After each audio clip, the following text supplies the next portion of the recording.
Assalamualaikum warahmatullahi wabarakatuh. Halo semuanya teman-teman. Selamat malam. Selamat datang kembali di channel kesayangan kita, channel Ilo Ekstrim, dan masih bersama saya Ilo dimanapun teman-teman berada. Semoga teman-teman selalu dalam keadaan sehat walafiat tanpa kekurangan satu apapun. Amin amin ya robbal alamin. Dan pada kesempatan yang baik ini, saya akan membawakan satu kisah favorit kita semua. Kisah warung kopi Bang Doni. Wow, kisah dari Mas Dani SBR yang selalu ditunggu-tunggu ya teman-teman ya. Dan bagaimana di episode sebelumnya, Gembul berhasil menyadarkan Bang Darmin yang terkena guna-guna dari istri barunya. Dan di episode kali ini, Doni akan mendapatkan seorang karyawan baru. Bukan seorang, 3 orang. Tapi ada 1 orang yang unik nih. Uniknya gimana sih? Siapa sih nama karyawan barunya ini? Oke, sebelum kita masuk ke dalam kisahnya, buat teman-teman mungkin yang belum subscribe channel Ilo Ekstrim, yuk bisa diklik dulu tombol subscribe ya.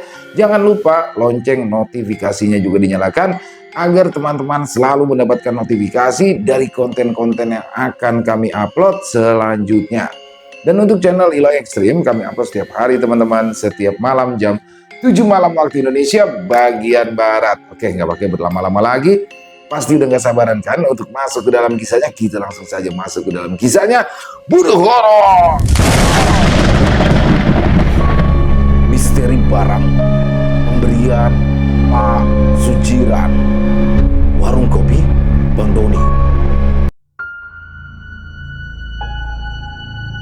Pagi itu, di kafe warung kopi Bang Doni, nampak sudah berjejer para pelamar kerja yang berniat melamar di kafe tersebut.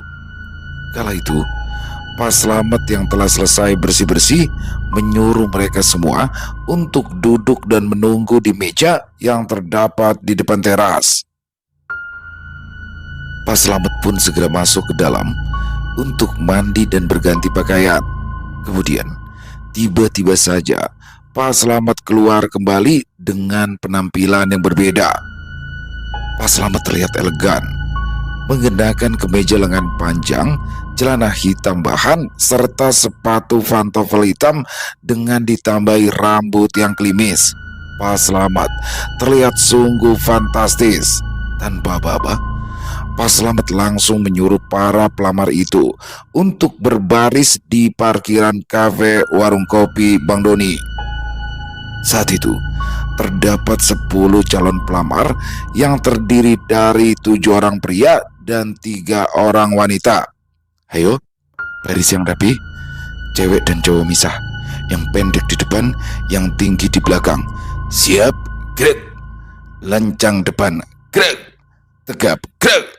Istirahat di tempat, gerak. Perintah Pak Slamet layaknya seorang pemimpin upacara. Setelah itu, dengan gagah dan percaya diri, Pak Slamet langsung memberi sambutan pada para calon pelamar tersebut. Assalamualaikum warahmatullahi wabarakatuh. Perkenalkan, nama saya Slamet Wicaksono Handoyo Adikusumo. Saya secara pribadi ingin mengucapkan selamat pagi, selamat datang di kafe warung kopi Bang Doni. Hari ini, seperti yang kalian semua ketahui, adalah hari di mana akan ada penerimaan karyawan baru di kafe ini. Saya harapkan agar kalian semua bersemangat dalam mengikuti seleksi untuk dapat bekerja di sini.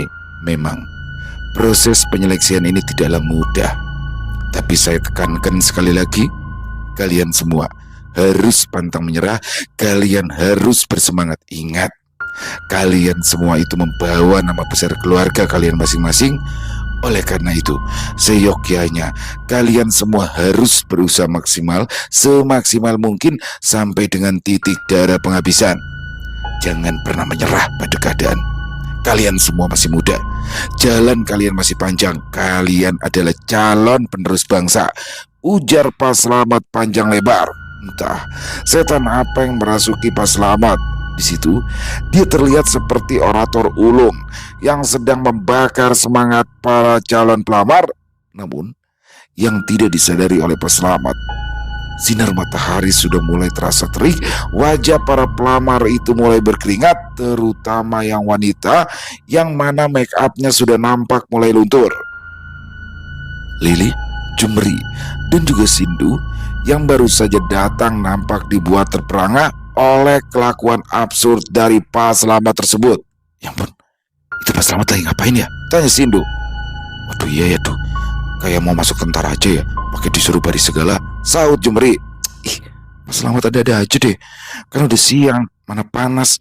Kasihan kan yang udah dandan, pasti yang cewek make up udah pada luntur tuh, ucap Lili. Tidak lama kemudian, Bang Doni pun datang. Di situ, Doni juga ikut terkejut melihat Pak Slamet yang sedang memberi arahan kepada calon pelamar. Dalam hati, Doni berkata, "Ya Allah Pak Slem, ngapain lagi nih orang? Lah itu orang-orang yang pada mau ngelamar pakai dijemur begitu." Seketika, Doni pun langsung memanggil Pak Slamet. "Pak Slem, sini." Mendengar itu, Pak Slamet langsung menghampiri Doni di area parkiran motor di ujung sudut. "Assalamualaikum warahmatullahi wabarakatuh. Ya Mas Doni, ada apa gerangan Mas Doni memanggil saya?" tanya Pak Slamet. "Pak Slem lagi ngapain? Itu ngapa anak orang sampai pada dijemurin begitu kayak kerupuk?" tanya Doni penasaran. "Jadi begini Mas Doni, saya sedang memberikan arahan dan juga memberikan semangat serta sekaligus menerapkan ilmu kedisiplinan kepada mereka. Mereka semua itu kan adalah calon pegawai di tempat ini. Jadi ketika nanti mereka sudah mulai bekerja, mereka sudah siap untuk disiplin dan siap untuk bekerja kepada Mas Doni." Jawab Pak Slamet. "Lah iya, tapi kan itu bukan tugasnya Pak Slem. Dan lagian itu orang pada belum tentu diterima semua. Kesian, udah sekarang suruh pada ngumpul di dalam aja. Terus ini Pak Slem, beliin kue sekalian bakal sarapan tuh orang-orang pada," perintah Doni disusul anggukan dari Pak Slem. Setelah berada di dalam kafe, Doni nampak geleng-geleng kepala mengenai kelakuan dari Pak Slamet. Jumri, Lili dan Sindu hanya senyum-senyum melihat itu semua dari dalam kafe. Sindu, emang lo kagak bilangin itu si Slem? Lah orang-orang pada mau ngelamar kerja malah dijemur kayak ikan asin, ucap Doni. "Waduh bang, saya juga nggak tahu bang. Pas saya baru sampai udah begitu bang, saya juga bingung," saut Sindu. "Kayaknya Pak Slamet dulunya mau masuk tentara deh, tapi nggak diterima bang, makanya dia jadi begitu." Ledek Jumri. "Maksud tuh Pak Slem gila tentara gitu?" Bisa aja Jum," ujar Doni yang langsung menuju ke arah gudang beras yang berada di samping. "Beneran bang, uang waktu itu pas saya masuk ke kamarnya itu banyak banget loh bang, poster-poster tentara sama slogan-slogan tentara." Biarin dah. Ayo Jum, bikin gua kopi," ujar Doni yang langsung menuju ke gudang beras. Di situ, Doni pun langsung memeriksa pembukuan hasil penjualan berasnya. Dan tak berapa lama, Radol pun tiba sambil langsung mencium punggung tangan Doni. "Dol, kata lu udah ada calon bakal bontin lu nemenin di mari?" tanya Doni. "Udah bang, tuh orangnya tuh yang lagi duduk sendirian di samping kolam," tunjuk Radol. Doni segera beranjak dari duduknya dan melihat sosok yang dimaksud Radol. "Itu Dol orangnya, yang kurus kecil palanya botak," ucap Doni memastikan. "Iya bang, bujuk dah Dol. Tuh mukanya lecek banget. Lu kagak bilangin ngapa kalau mau ngelamar kerja mandi dulu gitu?" "Udah bang, saya udah bilangin dan yang rapi, tapi kayaknya udah mentok bang. Maklum aja bang, dia lama di pasar. Orang saya kenal pas beli telur, dia dulu ngikut sama tukang telur, tapi gajinya 3 bulan gak dibayar. Makanya dia minta kerjaan sama saya. Sayang banget bang, anaknya rajin. Pasti abang seneng deh sama dia," ungkap Radol. "Siapa namanya?" tanya Doni lagi. "Namanya Kotep bang, asalnya dari Kebumen." "Kotep? Kayak kagak ada nama yang lain aja. Aneh banget namanya." "Ya kagak tahu bang, udah dari sananya kayak gitu." "Ya udah dah, mudah-mudahan aja dia diterima. Gua tapi kagak janji ya, soalnya yang mutusin terima kagak si Nani," ujar Doni. "Iya bang, gak apa-apa bang, namanya juga ikhtiar. Oh ya, Mbak Naninya kemana ya bang?" tanya Radol. "Belum datang." "Oh gitu ya, biasanya kalau Mbak Nani kesini bareng sama Bang Doni. Dia ada urusan dulu sama adenya si Atik, ntar kesininya dia dianterin sama dia," ungkap Doni. Beberapa saat kemudian, Nani pun baru tiba di kafe warung kopi Bang Doni Di situ, dia segera memanggil satu persatu para pelamar. Rupanya, proses interview itu memakan waktu yang cukup lama. Saat jam istirahat, Doni pun langsung membawakannya cemilan kesukaan Nani, yaitu rujak. "Princess, abang beliin rujak nih. Princess mau makan apaan?" tanya Doni. "Nani udah pesan nasi padang bang. Tadi nitip sama Sindu. Abang juga udah sekalian Nani pesenin kok," ujar Nani. "Gitu ya, udah dah. Kirain Princess belum pesan makanan. Oh ya, tinggal berapa orang lagi nih?" tanya Doni penasaran. "Tinggal 3 lagi bang. Nanti Nani mau beresin hari ini juga masalah perekrutan biar cepat selesai ya," ungkap Nani. "Ya dah, ingat, tapi Princess jangan sampai capek-capek ya. Ntar Princess atit lagi," goda Doni sambil berbicara manja. "Cuma begini doang kok, nggak capek tahu bang." "Oh iya, yang namanya Kotep bagaimana Princess? Dia kan yang direkomendasiin nama si Radol. Bagus kagak hasil interviewnya?" tanya Doni penasaran. Kayaknya diterima deh bang. Soalnya yang lamar kerja buat di gudang beras cuma dia aja," ungkap Nani. "Oh begitu ya, syukur dah. Berarti sesuai sama kemauan si Radol. Soalnya si Kotep itu emang orang bawaan si Radol. Tapi masalahnya dia itu kayaknya agak terganggu deh bang masalah pendengaran. Tadi pas Nani wawancara, Nani ngomongnya harus kenceng-kenceng kalau ngomong sama dia," ungkap Nani yang membuat Doni tersentak. "Apa? Maksud Princess dia budak gitu?" tanya Doni penasaran. "Ih abang, jangan kenceng-kenceng ngomongnya, terkedengeran sama orangnya." "Waduh, bahaya juga ini kalau kita bakalan dapat pegawai budak. Udah ada paslem yang bikin pusing, bisa nambah atu lagi ini mah," ujar Doni. "Bang, gak boleh gitu. Kalau Nani lihat-lihat, dia itu kayaknya orangnya sungguh-sungguh mau kerja di sini. Semangatnya juga tinggi. Terus dia katanya ngerantau sendirian di sini. Keluarganya semua udah di Jawa. Ya dah, terserah Princess aja. Abang ngikut aja. Terus yang bakal di kafe bagaimana?" tanya Doni lagi. "Untuk di kafe ada 2 orang yang semula cuma 1. Ternyata kafe kita butuh 2 orang bang. Soalnya kalau nambah 1 Nani pikir kita masih kekurangan deh." "Oh gitu. Cewek apa cowok?" "Satu cewek, 1 cowok. Yang cewek namanya Bunga, yang cowok namanya Adnan. Mereka berdua lulusan Tata Boga.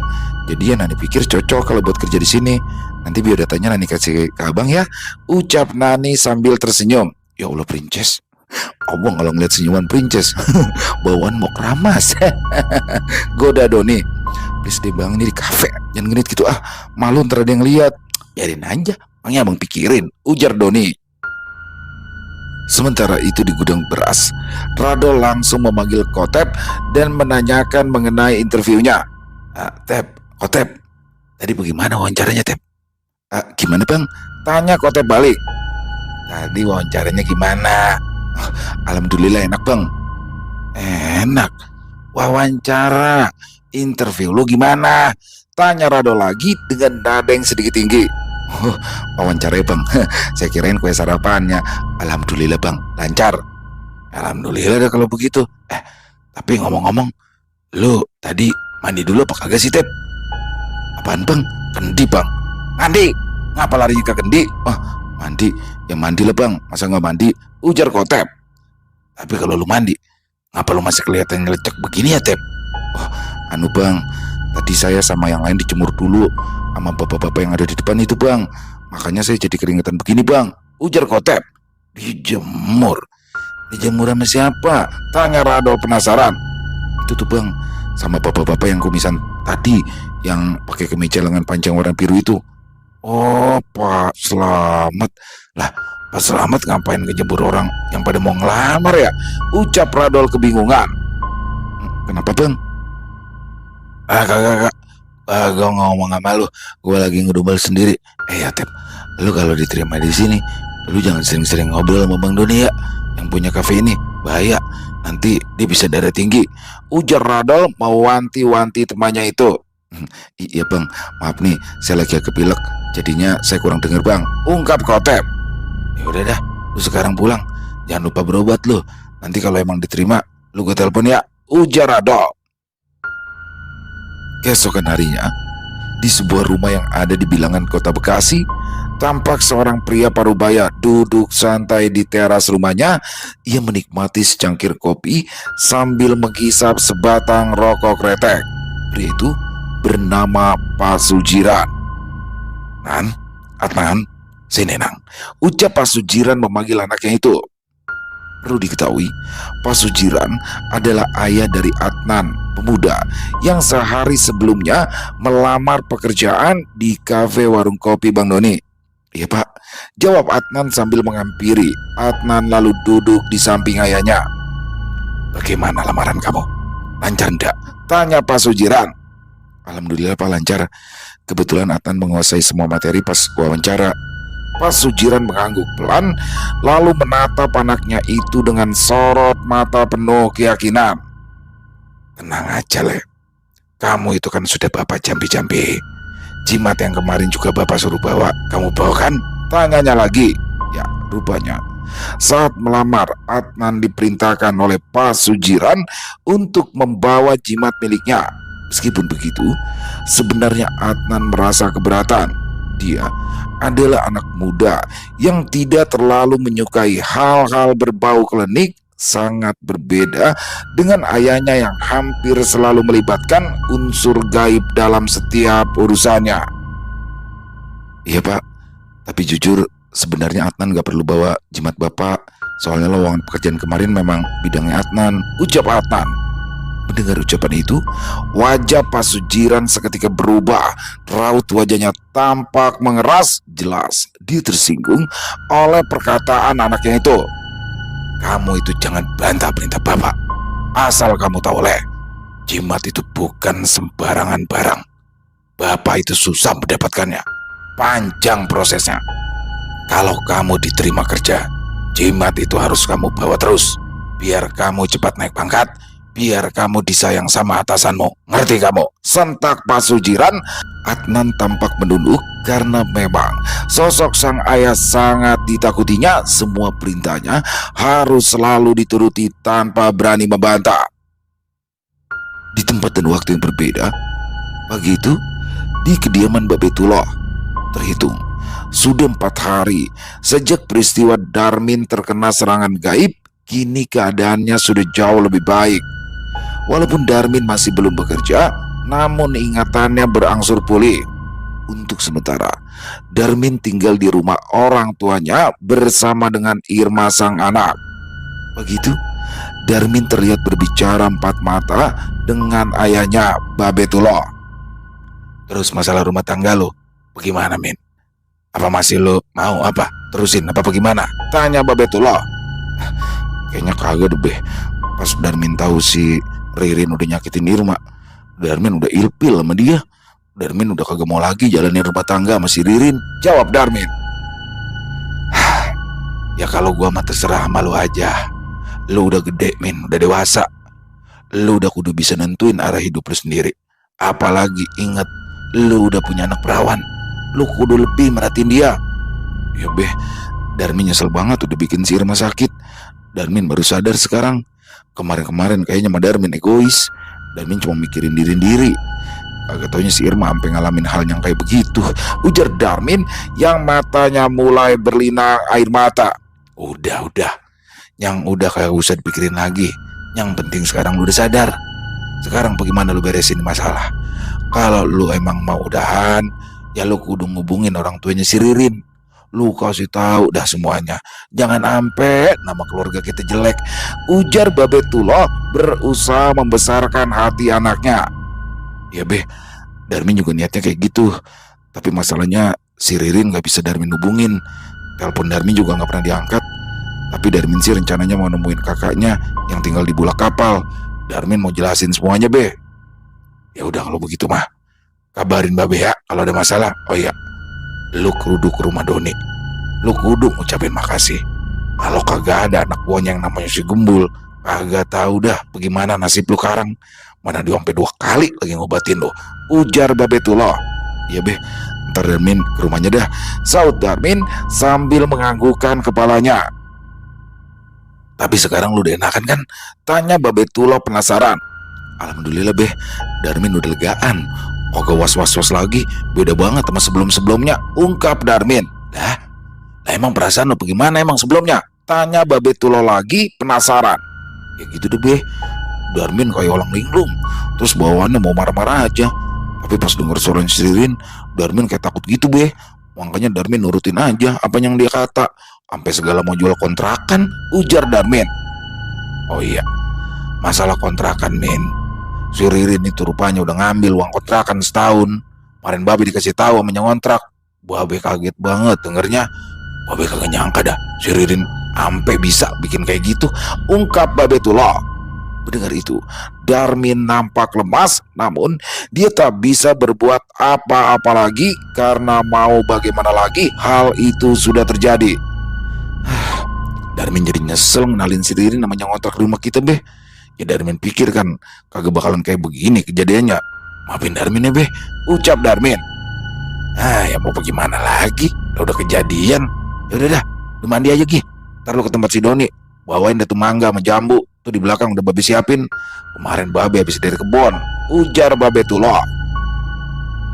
Sementara itu di kediaman Doni, seperti biasa, Doni, Gembul dan Jumberi sedang asik menyantap sarapan mereka. Bul, apa gimana? Masalah perekrutan pegawai baru, udah ada yang terima apa belum? Tanya Doni. Oh, belum bang, jawab Gembul. Lama amat sih, Bul.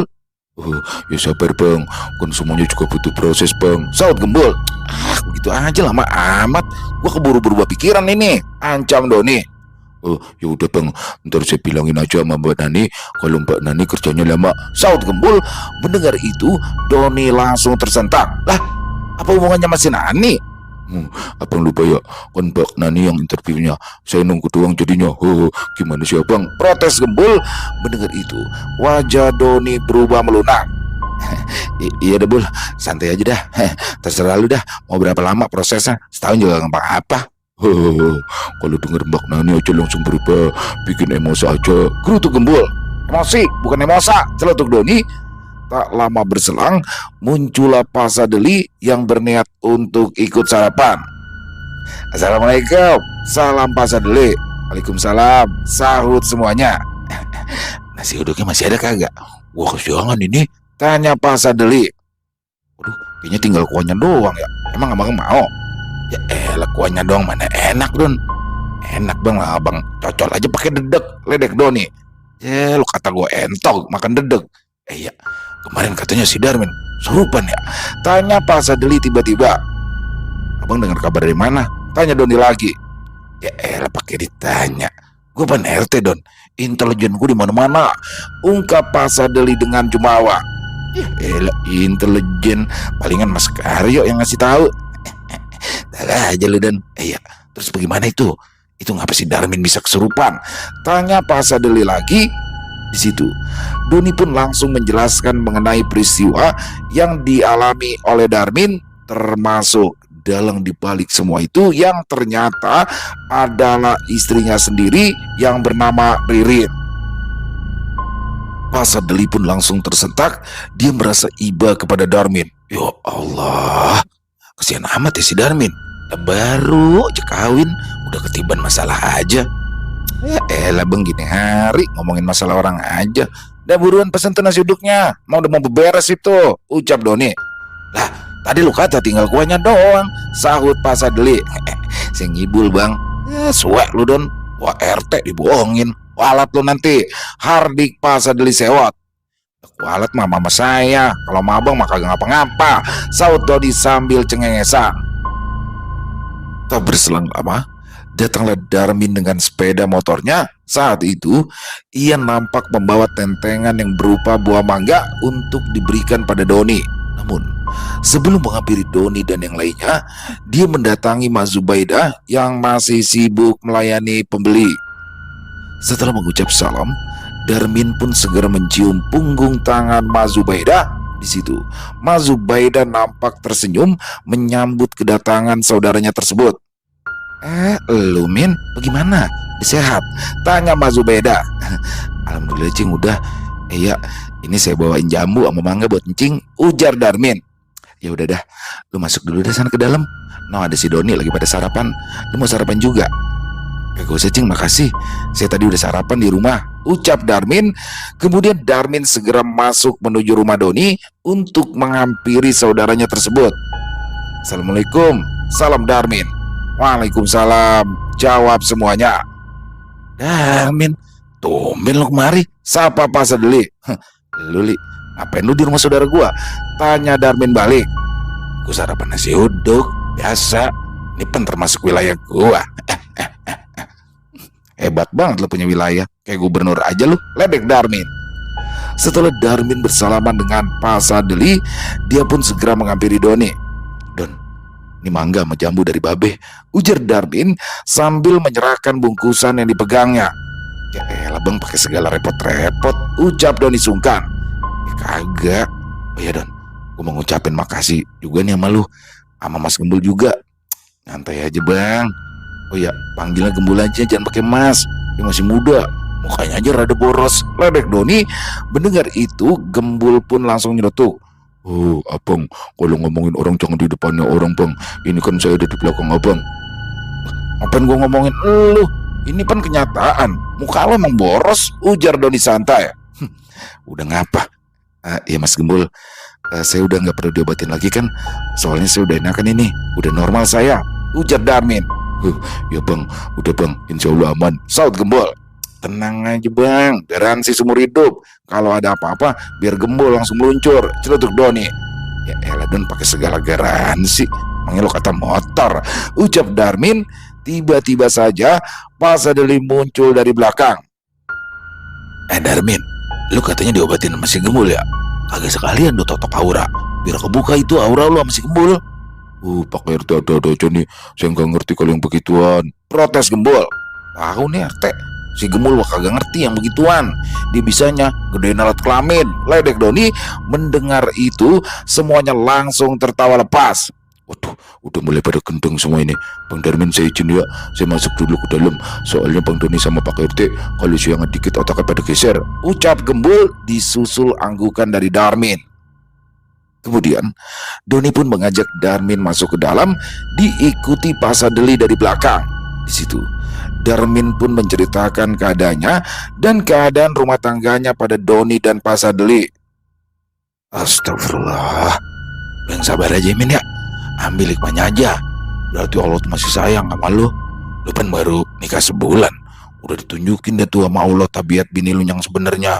Coba kalau lu ampe udah punya anak, bakalan kusut, mau pisah berat sama anak, ucap Pak Sadeli yang berusaha membesarkan hati kawannya itu.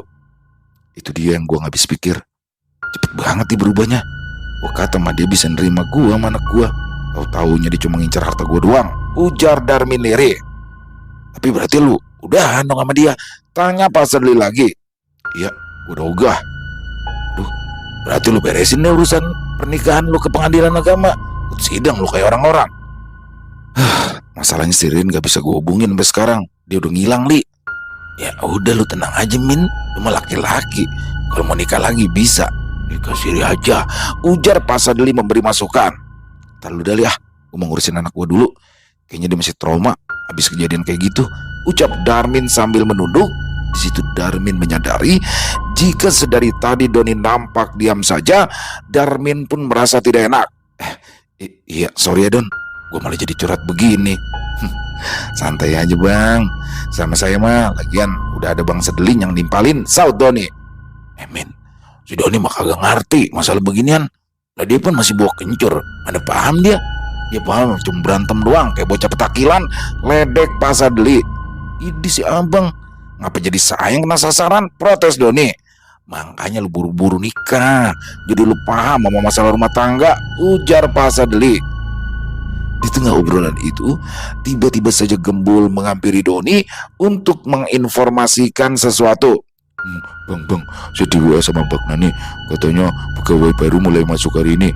Bak Nani juga nyuruh kasih tahu abang, soalnya tadi Mbak Nani nelpon abang tapi nggak diangkat-angkat, ujar Gembul yang langsung membuat Doni tersentak. Pan, si Nani nelpon? Waduh, lagi dicas handphone gua, ucap Doni. Di situ pun Doni langsung beranjak dari duduknya. Bang Darmin, Pak RT, aneh permisi dulu ya, mau nelpon pacar dulu, ujar Doni yang langsung bergegas menuju kamarnya. Mendapat itu, Pak Sadeli pun langsung melirik ke arah Darmin.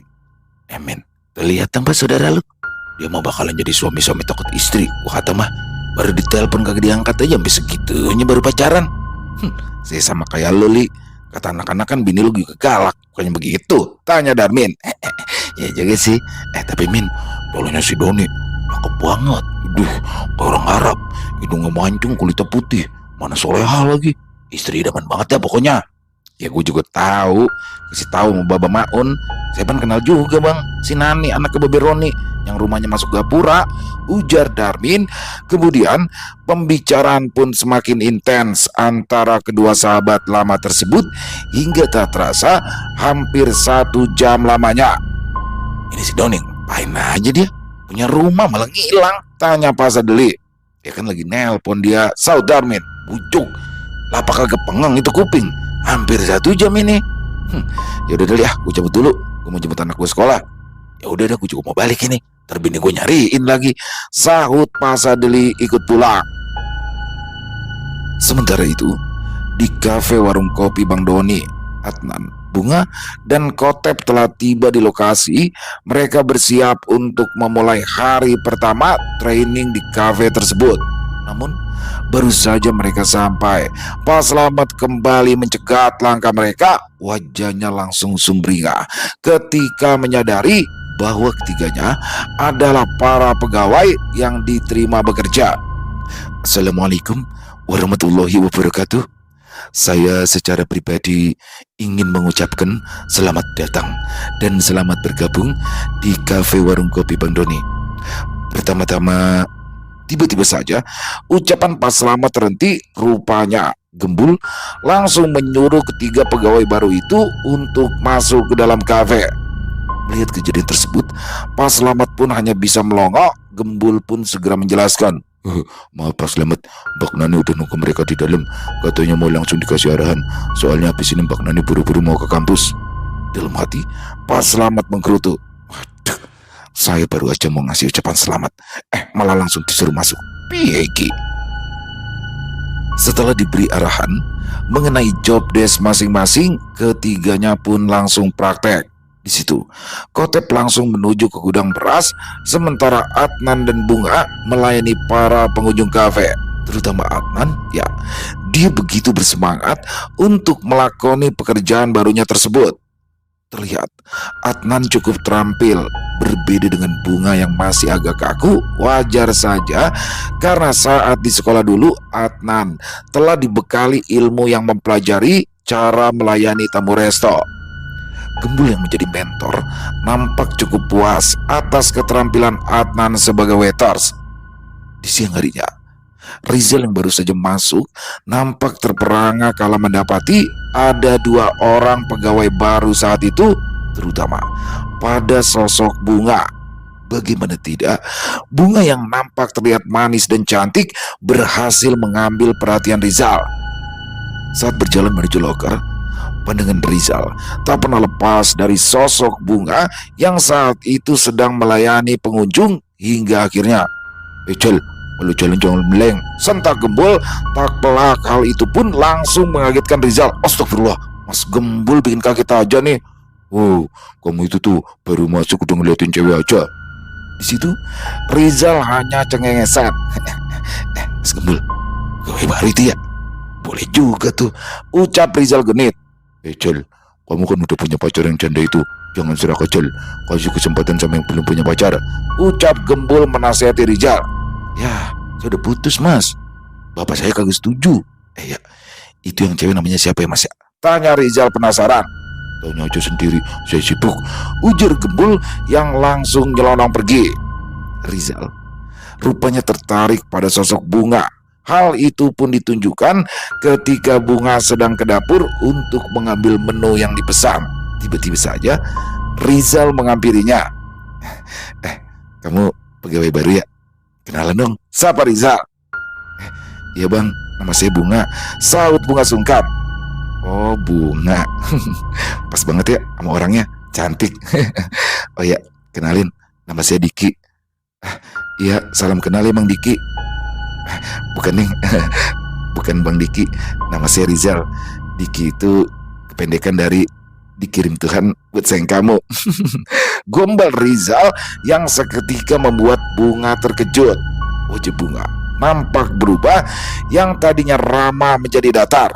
Rupanya dia tidak suka digombali oleh pria yang baru dikenalnya. Maaf ya Bang Rizal, saya mau ke depan dulu, ditungguin soalnya, ucap Bunga. Di situ Rizal nampak tersenyum. Dia mengira jika gombalannya barusan tersebut berhasil membuat Bunga terkesan. Sementara itu, Doni baru saja tiba di kafenya. Dia langsung menuju ke dalam gudang. Setibanya di sana, Doni pun dibuat takjub oleh Kotep, pegawai baru yang membantu Radol. Bagaimana tidak, Kotep dengan penuh ketelatenan mengangkut karung-karung beras dan menatanya hingga rapi. Tak hanya itu, mobil pick-up yang biasa digunakan untuk operasional pun sudah tampak bersih dan kinclong setelah dicucinya. Waduh, ini mobil bersih amat ini tumben, ujar Doni. Iya bang, tadi udah dicuci sama si Kotep, saut Radol. Di situ pun Doni langsung memanggilnya. Tep, Tep, sini, mau ngomong gua. Namun Kotep terlihat tidak menggubris panggilan Doni, malahan dia masih asyik menatap beras-beras itu. Melihat itu, Radol pun langsung menghampirinya. Kotep, dipanggil bos itu lu. Kotep pun langsung menghentikan pekerjaannya. Seketika itu juga dia langsung menghampiri Doni dan mencium tangannya. Bos, mendapat perlakuan itu, Doni spontan menarik tangannya. Ya, dia memang tak terbiasa diperlakukan seperti itu. Elah, kagak usah pakai cium tangan segala, mangga gue bapak lo, ujar Doni. Kotep hanya tersenyum sambil berdiri tegap menunggu arahan dari Doni. Kotep, lu bantuin si Radol ya, ngurusin beras. Gue pengen lu kerja yang rajin, jujur, ama jangan macem-macem. Kalau ada keperluan mendesak, lu bisa kasbon. Bagaimana? Ada lagi yang mau lu tanyain? Tanya Doni. Namun Kotep tak kunjung menjawab. Ia hanya tersenyum sambil terlihat berkonsentrasi, seolah-olah sedang menyimak arahan Doni dengan serius. Keduanya pun sempat terdiam. Doni yang kebingungan akhirnya memberikan kode agar Kotep merespon ucapannya. Alih-alih Kotep, justru Radol yang bereaksi. Ia segera membisiki Kotep dan mengulangi semua ucapan Doni barusan. Siap bos, siap. Insya Allah saya bakalan kerja yang bener, gak bakalan saya macam-macam, ujar Kotep. Di situ Doni nampak melongo. Dol, ini parah amat ini teman lu budeknya. Lah dia kagak denger ya ngomongin tadi. Sampai lu segala yang ngasih tahu. Waduh, bahaya nih mah. Masa gua kudu ngomong yang ada translatein dulu? Gua kayak ngomong sama orang di kiri. Ya ini mah urusannya guru tuh Doni. Bang, si Kotep katanya lagi pilek. Biasanya mah budeknya kagak parah kayak gini bang, ungkap Radol. Oh begitu, ya suruh berobat Dol. Nih gua sih cepet bilangin pulang dari sini langsung aja berobat, ucap Doni lalu menyerahkan uang 100 ribuan kepada Kotep. Mendapat itu, Kotep nampak menolak dengan sungkan. Waduh, jangan bos, jangan. Di situ Radol langsung memberitahu maksud pemberian uang tersebut pada Kotep. Kotep, ini uang bakal berobat biar pilek lu sembuh. Akhirnya Kotep menerima pemberian uang dari Doni. Makasih bos, makasih, ucap Kotep. Di sore harinya, Gembul pun memberikan arahan kepada para pegawai baru. Bunga, besok kamu masuk pagi ya. Terus kamu Adnan, kamu masuk siang. Nah, kalau Kotep, jadwal kamu barengan sama Radol, ujar Gembul sambil memberikan arahan. Mendengar itu, wajah Adnan tampak sumringah. Ia sungguh gembira karena pada akhirnya ia mendapatkan sebuah pekerjaan. Kini Adnan sudah berani menyusun rencana hidupnya sendiri. Ia tak lagi ingin bergantung pada kedua orang tuanya. Bayangan tentang masa depan pun mulai terlihat jelas di benaknya. Karena pada dasarnya Adnan adalah sosok anak yang mandiri. Keesokan harinya, Adnan tampak bersemangat menjalani pekerjaan barunya. Dengan penuh ketelatenan, ia melayani para pengunjung di kafe warung kopi Bang Doni. Semua pekerjaan ia kerjakan tanpa pilih-pilih, mulai dari mengambil pesanan, mencuci piring dan gelas, hingga membantu Sindu menata struk transaksi penjualan. Hingga pada satu momen, Adnan bermaksud memindahkan plastik-plastik sampah ke bagian belakang kafe. Dia ingin memastikan seluruh sampah dipindahkan terlebih dahulu karena seperti biasa, sampah-sampah tersebut memang sementara diletakkan di belakang kafe. Lalu, keesokan paginya barulah dibawa ke depan untuk diangkut oleh tukang pengangkut sampah langganan. Saat akan memindahkan plastik sampah kedua, Adnan berhenti sejenak untuk beristirahat. Ia meregangkan otot-ototnya yang terasa pegal setelah bekerja seharian penuh. Di bagian belakang kafe, suasana memang sangat sepi. Yang terlihat hanyalah hamparan ilalang dan beberapa pohon besar yang berdiri berjajar dibatasi oleh pagar kawat. Apalagi malam semakin larut membuat suasana terasa kian sunyi. Tiba-tiba saja Adnan merasakan bulu kuduknya meremang. Ada hawa berbeda yang membuatnya merasa tidak nyaman. Kenapa gue jadi merinding gini nih? Gumamnya pelan. Ia sempat menerawang ke sekeliling, namun rasa takut langsung menyergapnya saat pandangannya tertuju pada hamparan ilalang dan pohon-pohon besar di belakang kafe itu. Tanpa pikir panjang, Adnan segera masuk kembali ke dalam. Setelah selesai beberes di dalam kafe, Adnan pun pulang bersama para pegawai lainnya. Namun, saat berada di area parkiran dan hendak menyalakan motornya, ia kembali merasakan sesuatu yang aneh. Pundaknya terasa berat dan juga pegal. Entah mengapa, seolah ada beban tak kasat mata yang menekan. Perjalanan pulang terasa berbeda bagi Adnan malam itu. Jalanan menuju rumahnya tampak lengang, hanya diterangi lampu jalan yang redup. Sepanjang perjalanan, ia sesekali menggerakkan pundaknya, mencoba menghilangkan rasa berat yang masih ia rasakan. Namun entah mengapa, perasaan tidak nyaman itu tak juga hilang, malah semakin terasa menekan.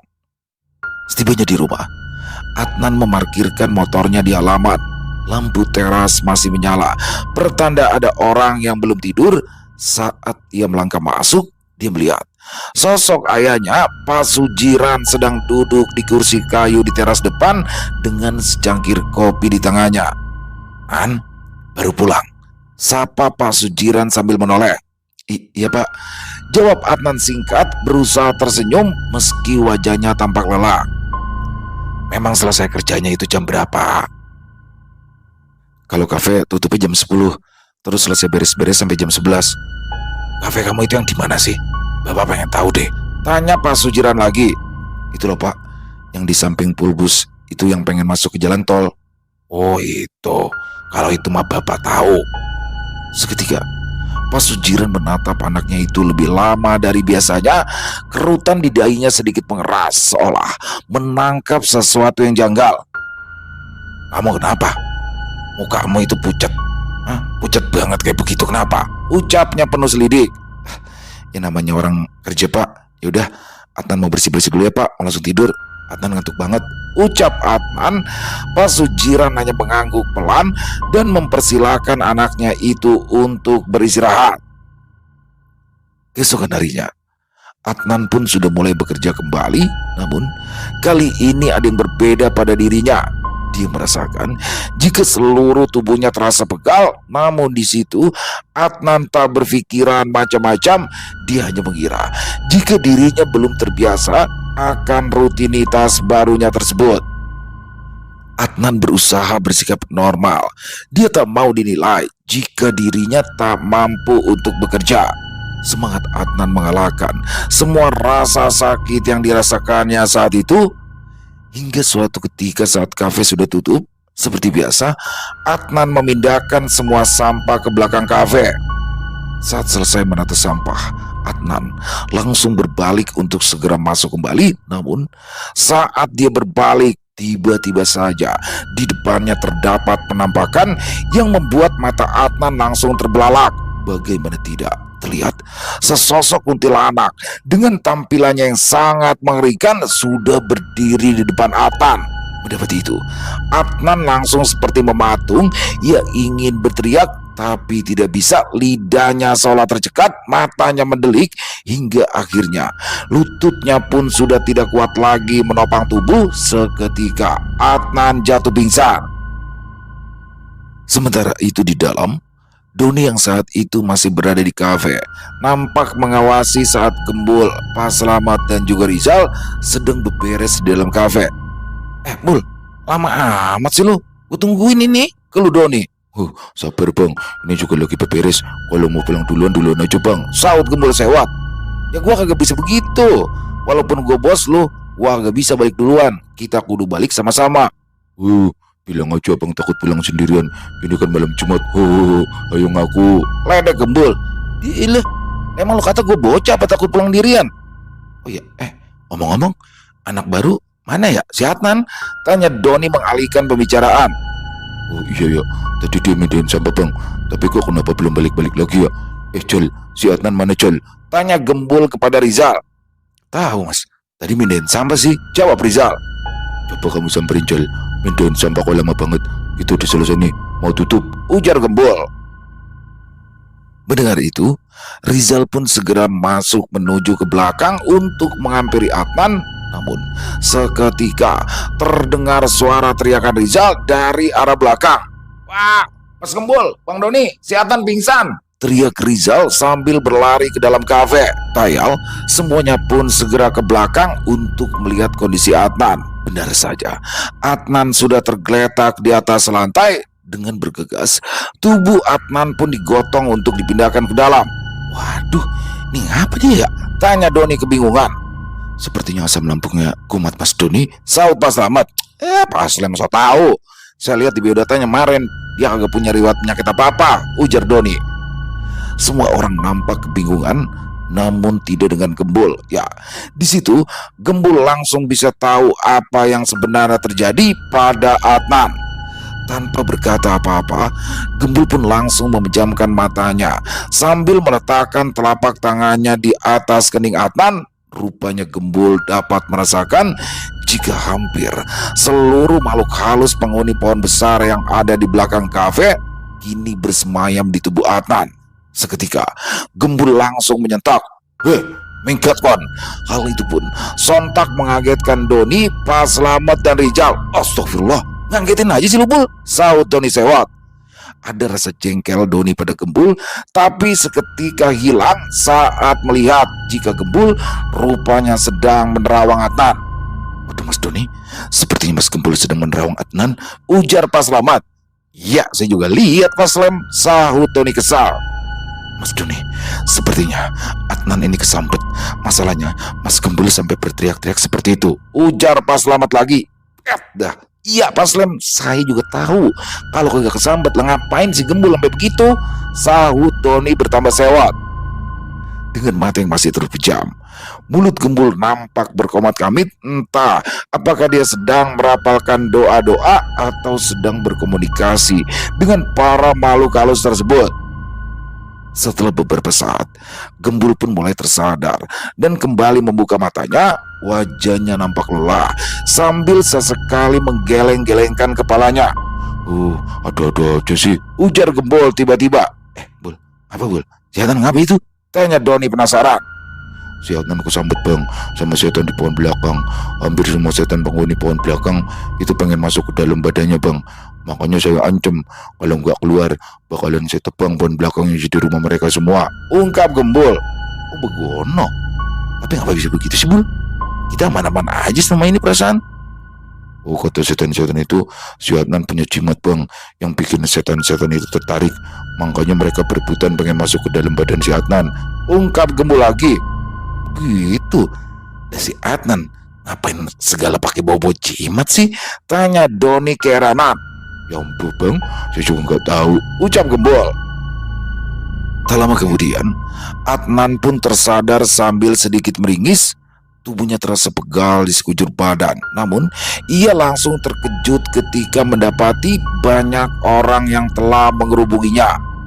Wajah bingungnya seketika berubah menjadi ketakutan. Adnan teringat kembali pada penampakan makhluk halus yang baru saja dia lihat.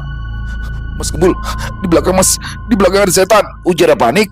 Gembul hanya mengangguk pelan sambil menyuruh Adnan untuk tenang. Dia lalu menjelaskan semuanya kepada Adnan, termasuk perihal jimat yang selama ini dibawanya. Mendengar penjelasan itu, Adnan langsung terkejut. Ia tidak menyangka jika Gembul mengetahui bahwa dirinya selalu membawa jimat milik sang ayah. Akhirnya, Adnan pun berterus terang bahwasanya ayahnya lah yang memintanya untuk selalu membawa jimat tersebut dengan alasan-alasan tertentu. Namun kini Adnan benar-benar kapok. Ia baru menyadari bahwa jimat itu memiliki efek-efek yang justru membuat para makhluk halus tertarik dan menyukainya. Selesai. Wow, luar biasa kisah warung kopi Bang Doni. Waduh. Pak Slem dari awal mula cerita aja udah ngeselin banget ya. Orang mau ngelamar kerja disuruh baris berbaris ya kan, ngapain coba. Dan akhirnya Doni mendapati lagi 3 orang karyawan baru, yang mana satu orangnya ini cukup unik teman-teman, namanya Kotep. Wah, Kotep ya kalau itu asli Cak Kebumen, dia Cak Kebumen. Jadi ngapak Kebumen sama ngapak Tegal tuh katanya beda ya teman-teman ya. Sama-sama ngapak, dia orang ngapak orang Kepenak, tapi beda-beda ya. Jadi logatnya tuh berbeda, dialeknya berbeda. Dan Kotep ini memiliki masalah di pendengaran. Jadi wah, ini bakalan nambah seru nih ya di dalam warung kopi Bang Doni. Ada Pak Slem yang begitu, ada Kotep juga yang agak kurang pendengarannya, harus sabar-sabar nih Bang Doni ya. Dan alhamdulillah juga Darminya udah sembuh nih, bener-bener sembuh total, udah sadar, udah mau fokus ngurusin Irma anaknya. Alhamdulillah. Wah, makin seru aja kesini ya kisah warung kopi Bang Doni. Dan bagaimana tadi di ending ternyata barang atau jimat pemberian ayahnya Adnan, yaitu Pak Sujiran, itu ternyata membawa efek atau dampak yang buruk bagi Adnan sendiri. Karena menurut Mas Gembul itu buat teman-teman yang paham ya kisah warung kopi Bang Doni dari dulu, itu kan di belakang kafe warung kopi Bang Doni memang ada pohon besar yang sudah beberapa kali penghuninya itu ganggu tuh, dari pulbis, dari mana-mana banyak yang diganggu ya. Dan di sini ternyata kan banyak tuh penghuninya, nah tertarik sama barang atau jimat yang dipegang oleh si Adnan, sehingga mereka rebutan tuh mau masuk ke badan Adnan. Waduh, Pak Sujiran, lagian Pak Sujiran ngapain pakai bawain segala jimat ke si Adnan? Kan si Adnan cuma kerja di kafe aja ya, nggak jauh lagi dari rumahnya. Sebenarnya cukup didoain aja sama orang tua, dan semoga di sini juga bisa membuat Adnan lebih tegas lagi ya. Ya ditaruh aja, dikembaliin aja lagi ke bapaknya untuk jimat yang sudah diberikan itu. Dan seperti biasa Gembul menjadi hero-nya. Waduh, keren banget. Terima kasih Mas Dani SBR atas kisahnya yang luar biasa. Ditunggu lagi untuk kisah-kisah warung kopi Bang Doninya. Mari kita ambil hikmah yang baik dari kisah barusan dan dibuang yang buruk-buruknya teman-teman ya. Buat teman-teman yang suka dengan videonya, bisa diklik tombol like-nya, tombol jempolnya, boleh juga dibantu di-share ya link videonya ini ke teman-teman yang lain. Dan juga jangan lupa tombol hype-nya diklik juga teman-teman ya. Dan buat yang punya komentar lain, punya pendapat lain tentang kisah barusan, atau hanya sekedar saling menyapa, silakan bisa tuliskan di kolom komentar. Insya Allah kami akan membalasnya satu persatu. Di akhir kata, saya Ilham mengucapkan permohonan maaf apabila mungkin dalam pembawaan kisahnya barusan ada kata-kata saya yang salah, ataupun ada kata-kata saya mungkin yang kurang berkenan. Saya mohon dibukakan pintu maaf yang seluas-luasnya. Sampai berjumpa lagi di konten-konten kami selanjutnya, yang pasti tidak kalah ngerinya, pasti tidak kalah seramnya. Masih bersama saya Ilo di channel Ilo Ekstrim. Salam sehat, sukses selalu untuk kita semua. Wassalamualaikum warahmatullahi wabarakatuh.